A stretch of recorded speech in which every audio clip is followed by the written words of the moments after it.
నమస్తే. నా పేరు రమేష్ కడారి, హైకోర్టు అడ్వకేట్, హైదరాబాద్, తెలంగాణ.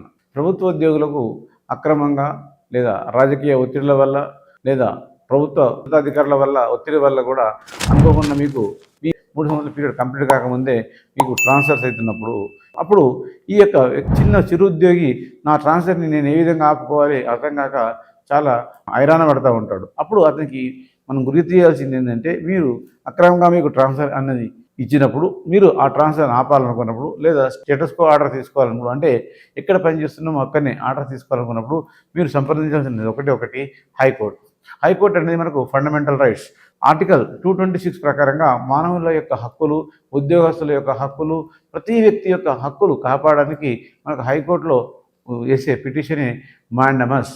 మన యొక్క హక్కులు అంటే ఉద్యోగస్తుల యొక్క హక్కులన్నింటినీ కాపాడడానికి మాత్రమే హైకోర్టు ఉంది. అదే అయితే సుప్రీంకోర్టుకు ఏంటంటే ఆర్టికల్ 32 ప్రకారంగా మనం సుప్రీంకోర్టుకు వెళ్తాము.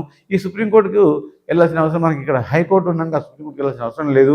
హైకోర్టులో కానప్పుడు సుప్రీంకోర్టుకు మనం ఆర్టికల్ 32 ప్రకారంగా వెళ్తాము. సో ఈ యొక్క మీరు రిట్ ఆఫ్ మాండమస్ ఉపయోగించుకొని మీ ట్రాన్స్ఫర్ని ఆపాలనుకున్నా లేదా మీ బదిలీలను ఒకవేళ బదిలీ చేయించుకోవాలనుకుంటున్నాను, ఈ ప్లేస్ నుంచి ఇంకో ప్లేస్కి వెళ్ళాలనుకుంటున్నాను, అయినా నాకు బదిలీ చేయట్లేదు వీళ్ళు అనుకున్నప్పుడు కూడా మీరు ఈ రిట్ ఆఫ్ మాండమస్ని వాడచ్చు. అంటే మీకు మీ హక్కులు ఏ విధంగా ఉపయోగపడుతుంది, మీ హక్కులకు ఏ విధంగా సహాయపడతాదో ఆ విధంగా సహాయపడడానికి మాత్రమే ఈ యొక్క రిట్ ఆఫ్ మాండమస్ లేదా మీకు హైకోర్టు మీకోసం ఉంటుంది.